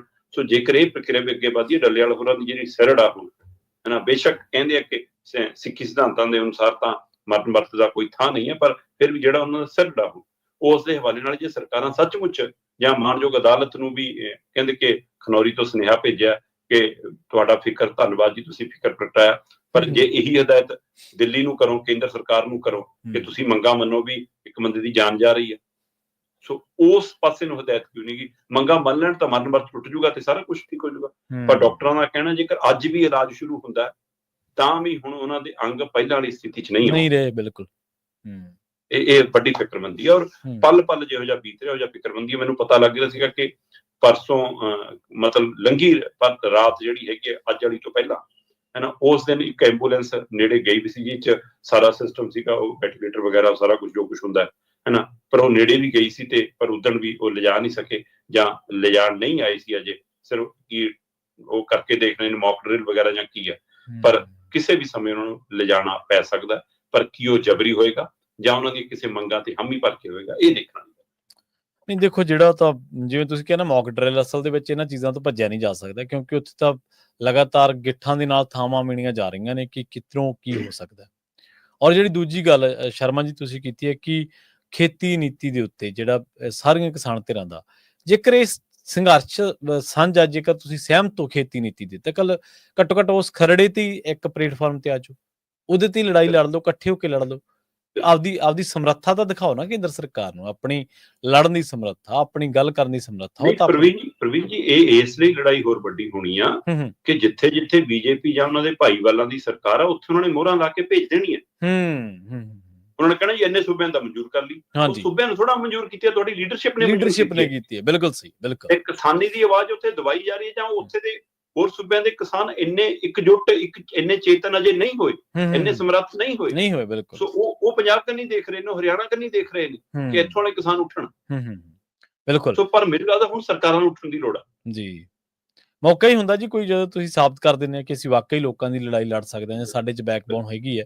ਤੁਸੀਂ ਹੁਣ ਉਹਨਾਂ ਦੀ ਗੱਲ ਕਰ ਹੀ ਰਹੇ ਸੀ ਨਾ ਵੀ ਜਿਹੜੇ ਇਹਨਾਂ ਦੇ ਲੀਡਰ ਨੇ, ਜਿਹੜੇ ਕਹੇ ਸੀ ਜੀ ਅਸੀਂ ਨਿਗਾਹ ਸਾਡੀ ਹੈਗੀ ਆ, ਅਸੀਂ ਗੱਲ ਕਰ ਰਹੇ ਹਾਂ, ਕੁਝ ਦਿਖ ਤਾਂ ਰਿਹਾ ਨੀਗਾ ਤੁਹਾਡੀ ਗੱਲਬਾਤ ਦੇ ਵਿੱਚ, ਕੋਈ ਆਊਟਪੁੱਟ ਤਾਂ ਨਜ਼ਰ ਨਹੀਂ ਆ ਰਹੀ। ਮਾਨ ਸਾਹਿਬ ਦਾ ਤੁਸੀਂ ਜ਼ਿਕਰ ਕੀਤਾ ਸੀ ਪਹਿਲਾਂ ਵਾਲੀ ਖਬਰ ਦੇ ਵਿੱਚ, ਮਾਨ ਸਾਹਿਬ ਰੋਡ ਸ਼ੋਅ ਤੇ ਨੇ ਵਾਕਈ, ਪਰ ਪੁਲਿਸ ਚੌਂਕੀਆਂ ਤੇ ਹਮਲੇ ਲਗਾਤਾਰ ਹੋ ਰਹੇ ਨੇ। ਕੱਲ ਆਪਾਂ 6 ਦੀ ਗੱਲ ਕੀਤੀ ਸੀ, ਉਸ ਤੋਂ ਬਾਅਦ ਇੱਕ ਹਮਲਾ ਹੋਰ ਹੋ ਗਿਆ 10 ਤੇ। ਪ੍ਰਵੀਨ ਜੀ, ਇਹ ਬਿਲਕੁਲ ਵੱਡੀ ਫਿਕਰਮੰਦੀ ਵਾਲੀ ਗੱਲ ਹੈ ਕਿ ਪੰਜਾਬ ਦੇ ਪੁਲਿਸ ਥਾਣਿਆਂ ਦੇ ਉੱਤੇ ਲਗਾਤਾਰ ਹਮਲੇ ਹੋ ਰਹੇ ਹੋਣ, ਪੁਲਿਸ ਚੌਂਕੀਆਂ ਲਗਾਤਾਰ ਨਿਸ਼ਾਨੇ ਤੇ ਹੋਣ, ਤੇ ਮੁੱਖ ਮੰਤਰੀ ਸਾਹਿਬ ਬਾਹਾਂ ਖੜੀਆਂ ਕਰਕੇ ਆਪਣੇ ਤੇ ਫੁੱਲ ਬਰਸਵਾ ਰਹੇ ਹੋਣ, ਆਪੇ ਵੰਡੋ ਤੇ ਆਪੇ ਬਰਸਵਾ ਲਓ, ਹੈਨਾ, ਤੇ ਉਸ ਤੋਂ ਬਾਅਦ ਤੀਰ ਚਲਾ ਰਹੇ ਹੋਣ। ਕੀ ਉਹਨਾਂ ਨੂੰ ਦਿਖ ਨਹੀਂ ਰਿਹਾ? ਇੱਕ ਪਾਸੇ ਕਿਸਾਨੀ ਦੀ ਸਥਿਤੀ ਆ, ਇੱਕ ਪਾਸੇ ਰੁਜ਼ਗਾਰ ਵਾਲੇ ਮਸਲੇ ਨੇ, ਤੇ ਦੂਸਰੇ ਪਾਸੇ ਆ ਗ੍ਰਨੇਡ ਨਾਲ ਲਗਾਤਾਰ ਹਮਲੇ ਨੇ। ਇੱਕ ਮਹੀਨਾ ਵੀ ਕਿਉਂ, 26 ਦਿਨਾਂ ਦੇ ਵਿੱਚ, 26 ਦਿਨਾਂ 'ਚ 7ਵਾਂ ਹਮਲਾ, ਔਰ 2 ਦਿਨਾਂ ਦੇ ਫਰਕ ਨਾਲ ਫਿਰ ਹਮਲਾ, ਤੇ ਉਹਦੇ ਬਾਵਜੂਦ ਵੀ ਤੁਸੀਂ ਵੋਟਾਂ ਮੰਗ ਰਹੇ ਹੋ, ਔਰ ਉਹ ਵੀ ਨਗਰ ਨਿਗਮ ਦੇ ਵਿੱਚ। ਮਤਲਬ ਮੁੱਖ ਮੰਤਰੀ ਨੂੰ ਕਿੱਥੇ ਤੱਕ ਲਿਆਏ ਤੁਸੀਂ ਕਿ ਤੁਸੀਂ ਹੁਣ MC ਲਈ ਵੋਟਾਂ ਮੰਗਾ ਰਹੇ ਹੋ, ਤੇ ਉਹ ਵੀ ML ਦੀਆਂ ਧਰਮ ਪਤਨੀਆਂ ਚੋਣ ਲੜ ਰਹੀਆਂ ਨੇ। ਇਹ ਪਰਿਵਾਰਵਾਦ ਨਹੀਂ ਜਨਾਬ? ਬੜੀਆਂ ਕਿਕਰੀਆਂ ਪਾਉਂਦੇ ਸੀ ਤੁਸੀਂ ਬਾਦਲਾਂ ਬਾਰੇ, ਉਹਨਾਂ ਦੀ ਧਰਮ ਪਤਨੀ ਬਾਰੇ, ਜਾਂ ਉਹਨਾਂ ਦੇ ਪਰਿਵਾਰ ਬਾਰੇ, ਕਿ ਸਾਰਾ ਟੱਬਰ ਜੀ ਚਿੰਬੜਿਆ। ਤੇ ਹੁਣ ਆਹ ਪਰਿਵਾਰਵਾਦ ਨਹੀਂ, ਘਰ ਵਾਲਾ ML ਤੇ ਘਰ ਵਾਲੀ MC ਦੀ ਚੋਣ ਲੜ ਰਹੀ ਆ, ਤੇ ਮੁੱਖ ਮੰਤਰੀ ਵੋਟਾਂ ਮੰਗਣ ਗਿਆ ਉਹਨਾਂ ਦੇ। ਅੱਛਾ, ਫਿਰ ਪਾੜਾ ਕਿੰਨਾ? ਮੁੱਖ ਮੰਤਰੀ ਸਾਹਿਬ ਇਕੱਲੇ ਨੇ ਆਪਣੀ ਗੱਡੀ 'ਚ, ਹੈਨਾ, ਪ੍ਰਧਾਨ ਸਾਹਿਬ ਪਿਛਲੀ ਗੱਡੀ 'ਚ ਨੇ, ਤੇ ਉਹਨਾਂ ਨਾਲ ਬਾਕੀ ਲਾ ਲਸ਼ਕਰ ਹੈ, ਤੇ ਉਮੀਦਵਾਰ ਉਹ ਤੋਂ ਪਿਛਲੀ ਗੱਡੀ 'ਚ। ਕੀ ਪ੍ਰਧਾਨ ਸਾਹਿਬ ਨਾਲ ਹੁਣ ਖੜ ਨਹੀਂ ਸਕਦੇ ਮੁੱਖ ਮੰਤਰੀ ਸਾਹਿਬ, ਜਾਂ ਪ੍ਰਧਾਨ ਸਾਹਿਬ ਮੁੱਖ ਮੰਤਰੀ ਦੀ ਗੱਡੀ 'ਚ ਨਹੀਂ ਆ ਸਕਦੇ ਸੀ? ਇਹਦਾ ਮਤਲਬ ਤੁਸੀਂ ਇਹ ਵੀ ਸੱਚ ਦਿਖਾ ਰਹੇ ਹੋ ਕਿ ਮੈਂ ਤੇ ਉਹਦੇ ਵਿੱਚ ਪਾੜਾ ਹੈਗਾ ਭਾਈ, ਕਿਉਂਕਿ ਉਹਨੇ ਮੇਰੀ ਕੁਰਸੀ ਲਈ ਆ। ਜੀ ਬਿਲਕੁਲ। ਪਰ ਕੀ ਹਾਈ ਕਮਾਂਡ ਨੇ ਅਚੇਚੇ ਤੌਰ ਤੇ ਭੇਜਿਆ ਮੁੱਖ ਮੰਤਰੀ ਭਗਵੰਤ ਮਾਨ ਹੋਰਾਂ ਨੂੰ ਕਿ ਭਾਈ ਇੱਕ ਵਾਰ ਜਾ ਕੇ ਆ, ਕੱਲ ਨੂੰ ਜੇ ਪੁੱਠਾ ਸਿੱਧਾ ਹੋਇਆ ਤਾਂ ਅਸੀਂ ਕਿਸ ਦਾ ਨਾਮ ਵੀ ਤਾਂ ਲਾਉਣਾ ਨਾ, ਕਿ ਨਤੀਜੇ ਇਹਦੇ ਕਰਕੇ ਗੜਬੜ ਹੋਏ ਨੇ, ਇਹ ਅਗਵਾਈ ਕਰ ਰਿਹਾ ਸੀ, ਤੇ ਜੇ ਚੰਗੇ ਆ ਗਏ ਤਾਂ ਅਮਨ ਅਰੋੜੇ ਦੀ ਸਿਰਾ ਬੰਨ ਲਾਂਗੇ। ਹਾਂਜੀ, ਬੱਲੇ ਬੱਲੇ ਉਹਦੀ ਹੋ ਜਾਣੀ। ਆਹ ਵੀ ਇੱਕ ਪ੍ਰਕਿਰਿਆ ਹੈਗੀ, ਜਦੋਂ ਕਿ ਆਮ ਚੋਣਾਂ ਤੋਂ ਬਾਅਦ ਜਾਂ ਮਤਲਬ ਜਿਹਦੀ ਸਰਕਾਰ ਹੁੰਦੀ ਹੈ, ਉਹ ਤੋਂ ਬਾਅਦ ਜਿਹੜੀਆਂ ਸਥਾਨਕ ਚੋਣਾਂ ਆਉਂਦੀਆਂ ਨੇ, ਉਹਨਾਂ 'ਚ ਹਮੇਸ਼ਾ ਸੱਤਾਧਾਰੀ ਧਿਰ ਦਾ ਹੱਥ ਉੱਪਰ ਰਹਿੰਦਾ, ਪਰ ਕੋਈ ਰਾਏ ਨਹੀਂ ਇਹਦੇ ਵਿੱਚ ਵੀ। ਲੋਕਾਂ ਦਾ ਵੀ ਥੋੜਾ ਜਿਹਾ ਰੁਝਾਨ ਹੁੰਦਾ ਕਿ ਯਾਰ ਜਿਹਦੀ ਸਰਕਾਰ ਉਹਦੇ ਕੋਲ ਜਾਓ, ਕੋਈ ਕੰਮ ਤਾਂ ਲੈ ਲਾਂਗੇ, ਹੈਨਾ। ਸੋ ਮੁੱਖ ਮੰਤਰੀ ਸਾਹਿਬ ਕੱਲ ਕਹਿ ਰਹੇ ਸੀਗੇ ਕਿ ਵਿਕਾਸ ਦੀਆਂ ਨਦੀਆਂ ਬਹਾ ਦਾਂਗੇ, ਸਾਨੂੰ ਵੋਟਾਂ ਪਾ ਦਿਓ ਜੀ। ਤੇ ਮਤਲਬ ਜੇ 3 ਸਾਲਾਂ 'ਚ ਬਹਾਈਆਂ ਹੁੰਦੀਆਂ ਫਿਰ ਤੁਹਾਨੂੰ ਵੋਟਾਂ ਮੰਗਣ ਕਾਹਨੂੰ ਜਾਣਾ ਪੈਂਦਾ? ਚਲੋ, ਮੁੱਖ ਮੰਤਰੀ ਸਾਹਿਬ ਰੋਡ ਸ਼ੋਅ ਕਰ ਰਹੇ ਨੇ, ਤੇ ਕੱਲ ਲਗਾਤਾਰ 7ਵਾਂ ਗ੍ਰਨੇਡ ਹਮਲਾ ਇੱਕ ਵਾਰ ਫਿਰ ਗੁਰਦਾਸਪੁਰ ਦੇ ਕਲਾਨੌਰ ਕਸਬੇ ਦੀ ਚੌਂਕੀ ਤੇ ਹੋਇਆ ਜਨਾਬ। ਠੀਕ ਹੈ ਜੀ। ਇਹ 26 ਦਿਨਾਂ 'ਚ 7ਵਾਂ ਹਮਲਾ, ਔਰ 7 ਹਮਲਿਆਂ 'ਚੋਂ 6 ਥਾਂ ਧਮਾਕੇ ਹੋਏ ਨੇ। ਇੱਕ ਥਾਂ ਹੀ ਆ ਜਿਹੜਾ ਧਮਾਕਾ ਹੋਣ ਤੋਂ ਪਹਿਲਾਂ RDX ਬਰਾਮਦ ਕਰ ਲਿਆ ਸੀ। ਸੋ ਆਪਾਂ ਲਗਾਤਾਰ ਕੱਲ ਵੀ ਗੱਲ ਕਰਕੇ ਹਟਿਆ ਕਿ ਜੇ ਆਪਾਂ ਇਹ ਗੱਲ ਕਰੀਏ ਕਿ ਹਾਂ 19 ਤਰੀਕ ਨੂੰ ਆਹ ਧਮਾਕਾ ਹੁੰਦਾ ਹੈ ਨਾ, ਤਾਂ 17 ਤਰੀਕ ਨੂੰ ਅੰਮ੍ਰਿਤਸਰ ਦੇ ਵਿੱਚ ਉਹਦਾ ਜਿਹੜਾ ਇਸਲਾਮਾਬਾਦ ਥਾਣਾ ਅੰਮ੍ਰਿਤਸਰ ਦਾ, ਉੱਥੇ ਧਮਾਕਾ ਹੁੰਦਾ। ਉਹ ਤੋਂ ਪਹਿਲਾਂ 13 ਦਸੰਬਰ ਨੂੰ ਬਟਾਲਾ ਦੇ ਇੱਕ ਉਹਦੇ 'ਚ ਧਮਾਕਾ ਹੁੰਦਾ ਹੈ ਨਾ, ਥਾਣੇ ਦੇ ਬਾਹਰ। ਫਿਰ 4 ਦਸੰਬਰ ਨੂੰ ਆਦਮਪੁਰ ਤੇ ਮਜੀਠਾ ਥਾਣੇ 'ਚ ਇੱਕ ਧਮਾਕਾ ਹੁੰਦਾ। 2 ਦਸੰਬਰ ਨੂੰ SBS ਨਗਰ ਦੇ ਥਾਣੇ ਤੇ ਗ੍ਰਨੇਡ ਹਮਲਾ ਹੈ। ਇਸੇ ਤਰ੍ਹਾਂ ਉਹ ਤੋਂ ਪਹਿਲਾਂ 27 ਨਵੰਬਰ ਨੂੰ ਅੰਮ੍ਰਿਤਸਰ ਦੇ ਗੁਰਬਖਸ਼ ਨਗਰ 'ਚ ਧਮਾਕਾ ਹੁੰਦਾ ਹੈ, ਤੇ 24 ਨਵੰਬਰ ਨੂੰ ਅਜਨਾਲਾ ਚੌਂਕੀ ਦੇ ਬਾਹਰ ਤੋਂ RDX ਬਰਾਮਦ ਹੁੰਦਾ। ਸੋ ਆ ਲਗਾਤਾਰ ਚੌਂਕੀਆਂ ਥਾਣੇ ਨਿਸ਼ਾਨੇ ਤੇ ਨੇ। ਔਰ ਹੁਣ ਹਾਲਤ ਕੀ ਆ? ਗੁਰਦਾਸਪੁਰ, ਪਠਾਨਕੋਟ, ਅੰਮ੍ਰਿਤਸਰ, ਇਹ ਜਿੰਨੇ ਬਾਰਡਰ ਏਰੀਏ 'ਚ ਨੇ ਨਾ, ਉੱਥੇ ਜੀ ਤਰਪਾਲਾਂ ਨਾਲ, ਸ਼ੈੱਡ ਨਾਲ, ਤੇ ਉਹ ਤੋਂ ਬਾਅਦ ਕੰਧਾਂ ਆਲੇ ਦੁਆਲੇ ਵਾਲੀਆਂ ਉੱਚੀਆਂ ਚੱਕ ਕੇ ਚੌਂਕੀਆਂ ਨੂੰ ਸੁਰੱਖਿਅਤ ਬਣਾਇਆ ਜਾ ਰਿਹਾ।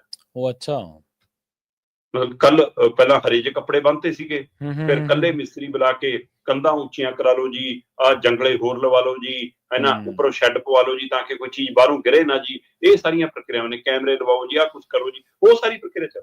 ਤੁਸੀਂ ਥਾਣਿਆਂ ਨੂੰ ਤਹਿਸੀਲਬੰਦ ਕਰ ਲਓਗੇ, ਪੰਜਾਬ ਲਵਾਰਸ ਛੱਡਣਾ? ਬਿਲਕੁਲ, ਲੋਕ ਕਿਹਦੇ ਆਸਰੇ? ਜੇ ਅਗਲੇ ਦੀ ਹਿੰਮਤ ਲਗਾਤਾਰ ਵੱਧ ਰਹੀ ਹੈ, ਲਗਾਤਾਰ ਘਟਨਾਵਾਂ ਵਾਪਰ ਰਹੀਆਂ, ਤੇ ਅਸੀਂ ਮੂੰਹ ਚੱਕ ਕੇ ਕਹਿ ਦਿੰਦੇ ਆ ਜੀ ਇਹ ਸਰਹੱਦ ਪਾਰ ਤੋਂ ਆ, ਤੇ ਸਰਹੱਦ ਤੇ ਪਹਿਰੇਦਾਰੀ ਕੌਣ ਕਰ ਰਿਹਾ? ਕੌਣ ਕਰ ਰਿਹਾ? ਕੇਂਦਰ ਜਿਹੜਾ ਕਹਿੰਦਾ 50 ਕਿਲੋਮੀਟਰ ਦਾ ਏਰੀਆ ਸਾਡਾ, ਸਹੀ ਰੋਕੇ ਨਾ। ਕੇਂਦਰ ਦੀਆਂ ਏਜੰਸੀਆਂ, ਕੇਂਦਰ ਦੀਆਂ ਫੋਰਸਾਂ ਕੀ ਕਰ ਰਹੀਆਂ? ਜਵਾਬਦੇਹੀ ਕਿਹਨੇ ਪੁੱਛਣੀ ਹੈ? ਮੁੱਖ ਮੰਤਰੀ ਸਾਹਿਬ ਨੂੰ ਤਾਂ ਰੋਡ ਸ਼ੋਅ ਤੋਂ ਬੇਲ ਨਹੀਂ ਹੈ, ਉਹ ਕੌਣ ਪੁੱਛੂਗਾ? ਤੇ ਜਵਾਬਦੇਹੀ ਜਨਾਬ ਤੁਹਾਡੀ ਵੀ ਹੈ, ਗ੍ਰਹਿ ਮੰਤਰਾਲਾ ਤੁਹਾਡੇ ਕੋਲ ਹੈ, ਤਾਂ ਤੁਹਾਡੇ ਕੰਟਰੋਲ 'ਚ ਹੈ, ਤੇ ਪੰਜਾਬ ਦੀ ਜੇ ਪੁਲਿਸ ਸੁਰੱਖਿਅਤ ਨਹੀਂ, ਥਾਣੇ ਸੁਰੱਖਿਅਤ ਨਹੀਂ, ਤਾਂ ਪੰਜਾਬ ਸੁਰੱਖਿਅਤ ਨੂੰ ਕੌਣ ਰੱਖੂਗਾ? ਬਿਲਕੁਲ। ਸੋ ਇਸ ਲਈ ਪੰਜਾਬ ਤੋਂ ਲੈ ਕੇ ਕੇਂਦਰ ਸਰਕਾਰ ਤੱਕ ਦੀ ਜਵਾਬਦੇਹੀ ਬਣਦੀ ਆ, ਪਰ ਅਫਸੋਸ ਜਿਨ੍ਹਾਂ ਨੂੰ ਵੋਟ ਰਾਜਨੀਤੀ ਦਾ ਹੀ ਪਤਾ ਹੋਵੇ ਉਹ ਲੋਕ ਰਾਜਨੀਤੀ ਨਹੀਂ ਕਰ ਸਕਦੇ। ਬਿਲਕੁਲ ਸਹੀ ਹੈ ਜੀ। ਤੇ ਆਂਦੇ ਦੀ ਗੱਲ ਕਰੀਏ ਸੰਸਦ ਦੀ, ਭਾਜਪਾ ਤੇ ਕਾਂਗਰਸੀ ਕਹਿੰਦੇ ਸੰਸਦ ਦੇ ਵਿੱਚ ਧੱਕਾ ਮੁੱਕੀ ਇੰਨੇ ਹੋ ਗਏ ਕਿ FIR ਦਰਜ ਤੱਕ ਹੋ ਗਈ ਜੀ।